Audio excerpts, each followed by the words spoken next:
You no longer need AirPods Pro if you're looking for active noise cancellation. A case with a Find My speaker is also no longer limited to the Pro. There are still reasons to get the AirPods Pro 2, as you're about to find out, but in many ways it's never been harder to pick a pair of Apple earbuds because even on the convenient comparison page, there are all these subtle little differences. So my goal today is to make your life as easy as possible by helping you decide whether or not you should upgrade to the new AirPods, and if you should, to help you figure out which pair would be the most worth it for you. Quickly though, if you want to be more productive in the Apple ecosystem, check out my productivity course, Learning to Be Productive, which you can get for free when you pre-order Pro iPhone Video Essentials, my latest course. And there's also a coupon code down in the description where you can get my mega pack of wallpapers that's hundreds of different files for just about $5. The first thing you're gonna notice about the new AirPods 4 is that there's two versions. And when you hit the order page, you're probably gonna be asking yourself, is it just the noise cancellation, or why else might I be paying $50 extra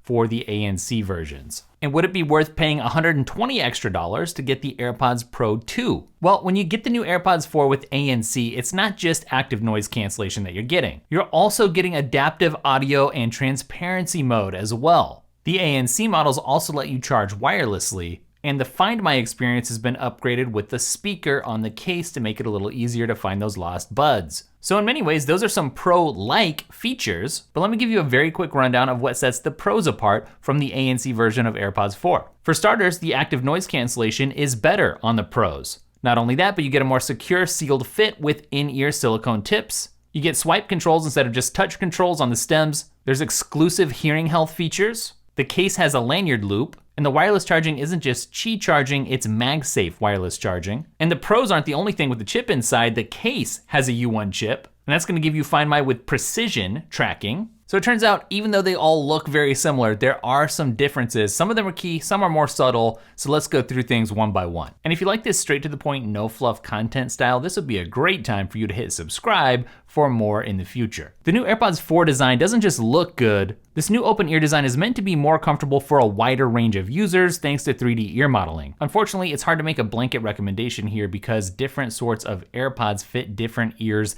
differently. That's just the way that our ears work. The AirPods Pro 2, on the other hand, have the silicone tips on the end for a more secure fit and for better noise isolation. And actually, you can customize those a little bit by installing some aftermarket foam tips that some people find more comfortable still. So here's a question to help you decide. Would you prefer an open ear fit or a sealed in fit? With the difference being noise isolation, that sealed fit with the AirPods Pro is gonna block more outside noise and keep the sound more immersive. So at the end of the day, the open ear design of the new AirPods 4 might end up feeling more comfortable unless you're actually looking for a snugger, more immersive experience. Now here I wanna get into what I think is gonna be for most people a crucial question. What's the difference? Is there a difference when it comes to the noise cancellation on the AirPods 4 and the AirPods Pro 2? The new ANC version of AirPods 4 do have noise cancellation, but they do lack full isolation, or what Apple describes as pro-level active noise cancellation on the Pros. Apple's comfortable saying it's 2 times better active noise cancellation on the Pros,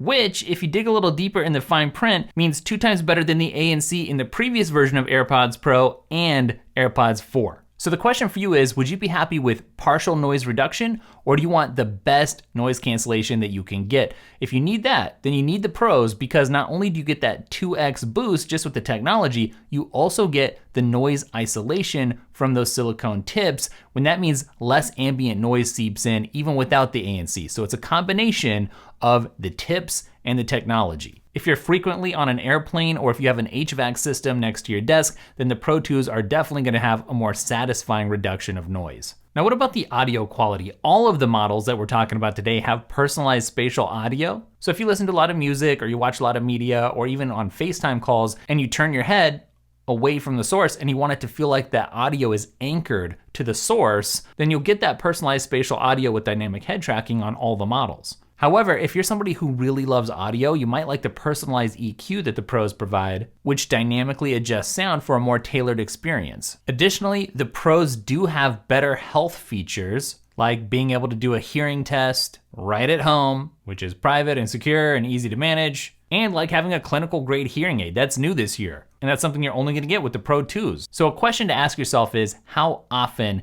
would you use spatial audio, and do you like spatial audio? Not everybody likes it. And would you appreciate that adaptive EQ on the Pro 2s? How would you know? Well, if you consider yourself more of an audiophile, then that's probably for you. Let's talk a little bit about battery life and charging. With the AirPods 4, you're gonna get up to 5 hours of listening time. However, it's very important to realize you're gonna get 1 hour less if you're gonna be using that ANC feature on the AirPods 4. You only get 4 hours of active listening time that way. Compare that to the Pros, which give you 6 hours of listening time with ANC enabled. I mean, we're talking about hours here. That's a metric that might move the needle for you.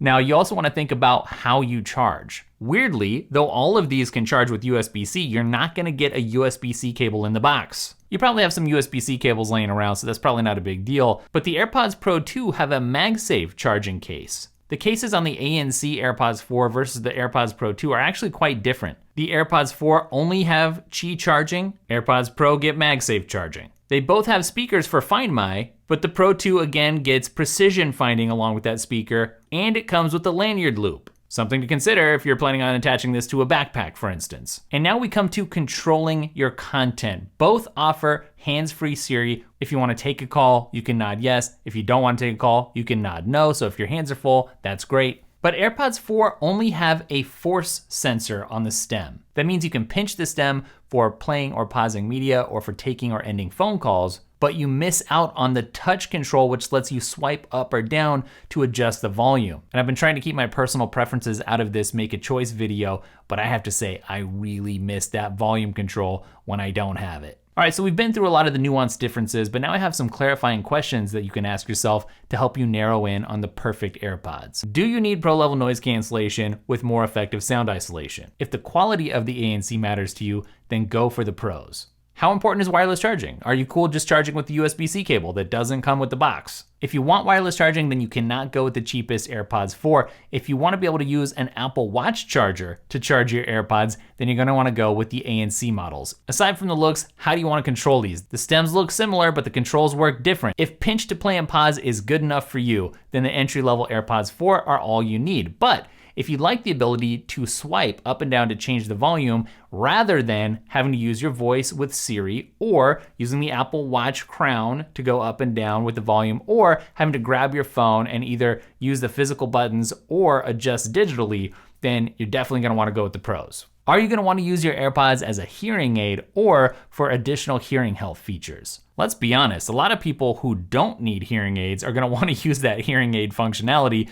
just to pick up some superpowers. Let's be clear though, that's not quite out yet. That's coming in the fall of 2024. Would you make use of the lanyard loop that's exclusive to the Pros? I don't know if this would be more of a student thing or not. It seems to me like you're advertising, hey, here's some free AirPods if you wanna just grab them and go. Do you need a built-in speaker for your case that's gonna help you locate it if you lose it? Now, both of the ANC models do have a speaker on the case, but sometimes it has unintended consequences. I know sometimes my wife's been trying to drift off and go to sleep at night, and I'll pop in my AirPods Pro 2, and one of them is like low on battery or something, and it chirps, it wakes her up. Do you need smarter or more personalized features like adaptive EQ? Do you like the idea of conversational aware features that are going to adjust to your surroundings and to the conversations that you're having? If you do, you might want to upgrade. And do you want the ability to customize the fit with different ear tip sizes? Most people don't think about it, but there's a lot of different ear shapes out there, and some people find the silicone tips to be very comfortable, more comfortable. Other people don't like them. So this is kind of a gotta try it kind of a thing. So there you go. I did my best to make this as simple as possible for you. Let me know if it was helpful. Subscribe if you want more content like this. Do check out the courses. Get 2 courses for free. It's like getting 3 courses for the price of 1 right now if you pre-order Pro iPhone Video Essentials. Don't forget to check out the coupon in the description for the wallpapers. You can get hundreds of new files there for just like $5. It's a great deal. Thanks for watching, and I'll catch you in the next video. Later.